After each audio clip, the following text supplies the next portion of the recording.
Alright, good day mga ka-ride. So another vlog na naman para sa ating Sniper 150. So ngayon is ipapakita ko sa inyo yung kinabit natin na Racing Boy full shifter na version 7, no? So tingnan natin yung pormahan ng ating Sniper pag nakakabit yung ating Racing Boy na version 7 ng RCB. So papakita natin sa inyo ng malapitan yung ating Sniper na naka RCB shifter para din dun sa mga gustong magpakabit ng full shifter, no? Yung gustong palit ng kanilang stock footrace, gusto nilang mag full shifter, so at least meron kayong basis kung pormahan ng Sniper pag naka shifter.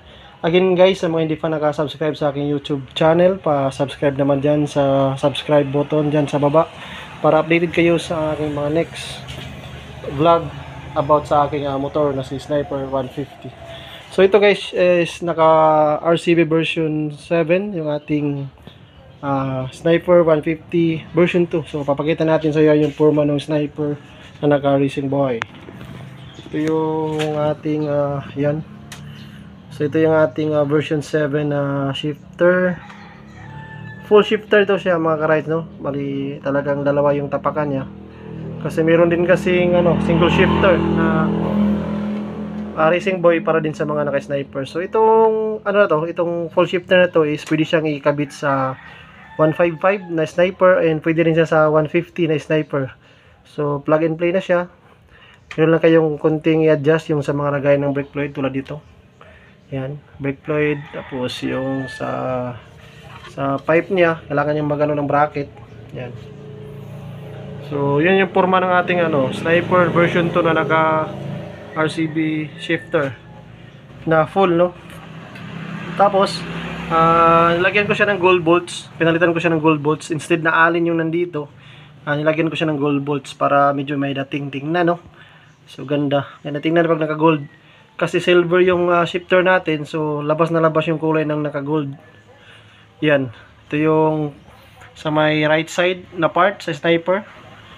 So ganda tingnan pag naka siya full shifter, kasi yung stock ng footrace natin is andito.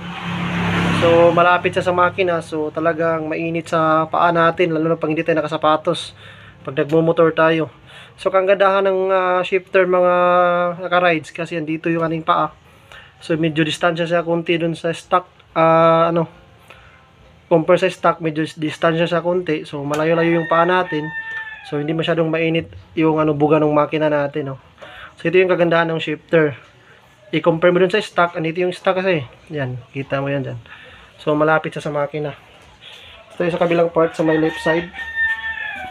So ito naman yung forma niya sa may left side na naka Racing Boy. So yung iba nito is tinatanggal nila to kasi nahabaan sila. So instead na dito yung footrace ng ating back ride, nalagay nila dito yung footrace. So nagiging short yung lang shifter. Bali yung ilang full shifter nila is nagiging short na siya kasi itong footrace na to para sa back ride natin is kino-convert nila. Bali tinatanggal nila to, itong mahaba na to, nilalagay nila dito. So magkalapit na yung paa ng driver tsaka paa ng back ride. Yan sa akin, hindi ko siya tinanggal kasi ang ganda naman ng forma niya kahit siya, kahit full. So kaya hindi ko siya tinanggal. So pakita natin sa inyo yung malapitan. Yan o. So yan, ito yung meron siyang kasamang engine cover, engine sprocket cover na may tatak din na Racing Boy. Yan, RCB. Yan, naka gold bolts din to, nilagyan natin ng gold bolts para swak na swak.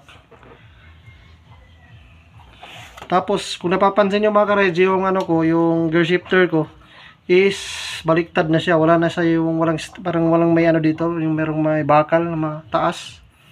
So tinanggal ko siya, ni-reverse ko siya para hindi siya umaalog-alog. Kasi yung tendency kasi nung may mga bakal dito, katagalan is umiikot pag lumuluwag yung niya, yung parang bulitas niya sa may niya.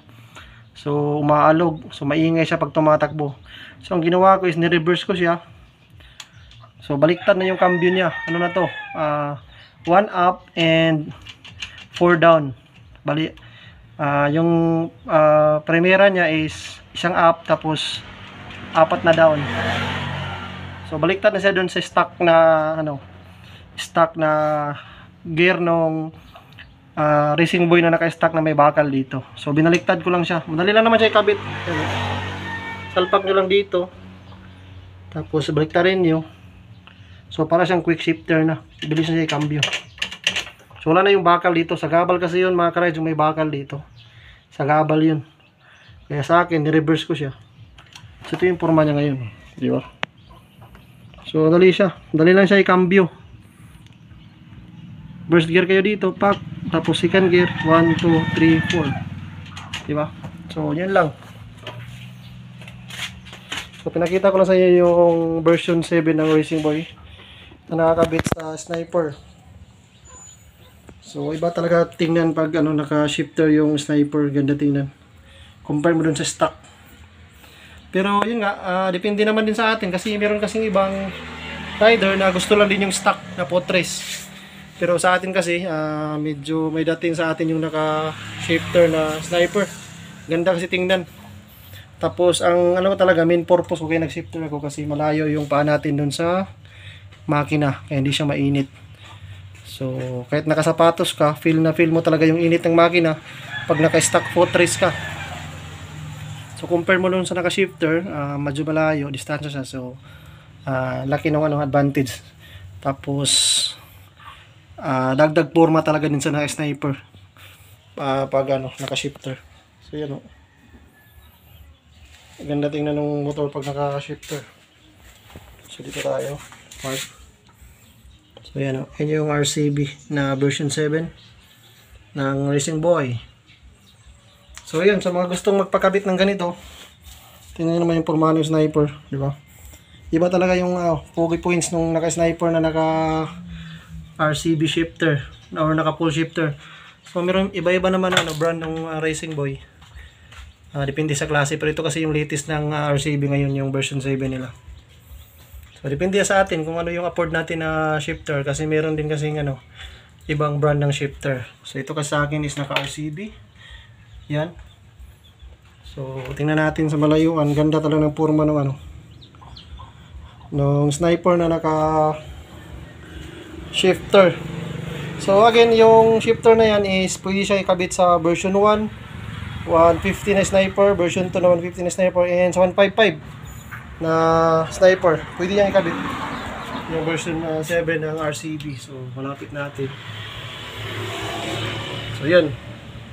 Okay, pinakita ko lang sa inyo mga ka-rides, at least doon sa mga naka-sniper na gustong mag-upgrade ng kanilang Potres, gusto nyo magkabit ng RCB or kahit anong brand, basta naka kayo full shifter. So meron kayong basis ng video natin. So yan yung difference nila between stock and RCB shifter. So yun lang mga ka-rides, salamat sa panonood sa ating vlog. Sinare ko lang sa inyo yung pormahan ng ating sniper na naka RCB shifter na full. So compare dun sa stock lang ng sniper. So para at least meron kayong basis kung gusto niyo mag-upgrade din ng accessories na inyong sniper. So yun lang mga ka-rides, salamat sa panonood sa ating vlog. Again, sa hindi pa naka-subscribe sa aking YouTube channel, so pa-subscribe na lang dyan sa subscribe button mga ka-rides para updated kayo sa ating mga vlog about sa ating motor or sa mga rides natin. So again, flex natin ulit si sniper na naka Racing Boy. Yan. So yun lang mga rides, ride safe sa lahat and God bless sa lahat and peace out.